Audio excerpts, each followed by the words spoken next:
গত বছর ডুরান্ড কাপের সমস্ত হতাশা ভুলে নতুন করে আইএসএল মরশুম শুরু করার পরিকল্পনা ছিল লাল হলুদদের, কিন্তু তা সম্পূর্ণ পরিণতি পায়নি। প্রথম ম্যাচেই তাদের আটকে যেতে হয়েছিল স্কট কুপারের জামশেদপুর এফসির কাছে। ম্যাচ শেষে পয়েন্ট ভাগাভাগি করেই মাঠ ছাড়তে হয়েছিল ইস্টবেঙ্গল ব্রিগেডকে। তবে দ্বিতীয় ম্যাচে সকলকে চমকে দিয়ে হায়দ্রাবাদ এফসির বিরুদ্ধে তারা জয়লাভ করে, কিন্তু পরবর্তীতে আর বজায় রাখা সম্ভব হয়নি সেই ধারা। শক্তিশালী বেঙ্গালুরু এফসি থেকে শুরু করে এফসি গোয়া হোক কিংবা কেরালা ব্লাস্টার্স, একের পর এক ম্যাচ মাঠে পরাজয় ঘটে, যা অনেকটাই পিছিয়ে দিয়েছিল ময়দানের এই প্রধানদেরকে। পরবর্তীতে মুম্বাই সিটি এফসি এবং ওড়িশা এফসির বিপক্ষে পয়েন্ট ভাগাভাগি করে মাঠ ছাড়তে হলেও খেলোয়াড়দের পারফরমেন্স নিয়ে খুব একটা খুশি ছিলেন না লাল হলুদদের হেড স্যার। বর্তমানে জয়ের সরণিতে ফিরতে চাইছে মশাল ব্রিগেড। এক্ষেত্রে খেলোয়াড়দের অনুশীলনে বাড়তি দায়িত্ব নেওয়ার পাশাপাশি দলের ক্ষেত্রে একাধিক বদল আনতে চাইছেন এই স্প্যানিশ কোচ।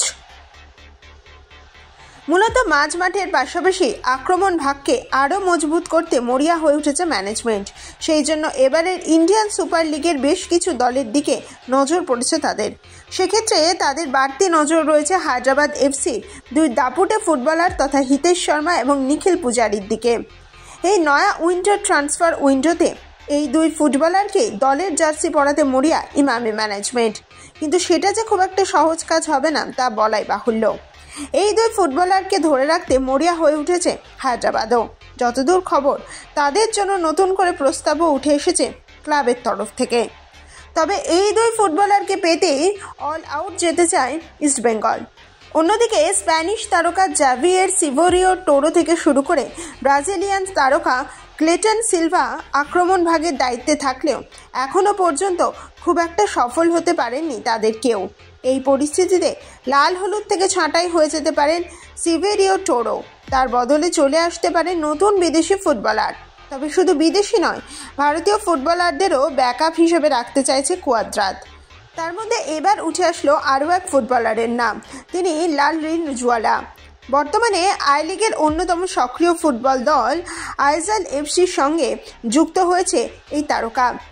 একাধিক গোলের পাশাপাশি চোখ ধাঁধানো অ্যাসিস্ট রয়েছে তার ঝুলিতে, তাই সব দিক বিচার বিবেচনা করেই তাকে ব্যাকআপ হিসেবে রাখতে চাইছে ইস্টবেঙ্গল। পূর্বে গোকুলাম কেরালা এফসির পাশাপাশি সুদেবা দিল্লির হয়েও খেলেছেন এই footballer.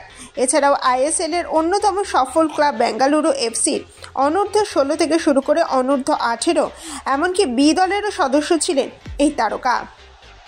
Bureau report, Kolkata 24/7.in।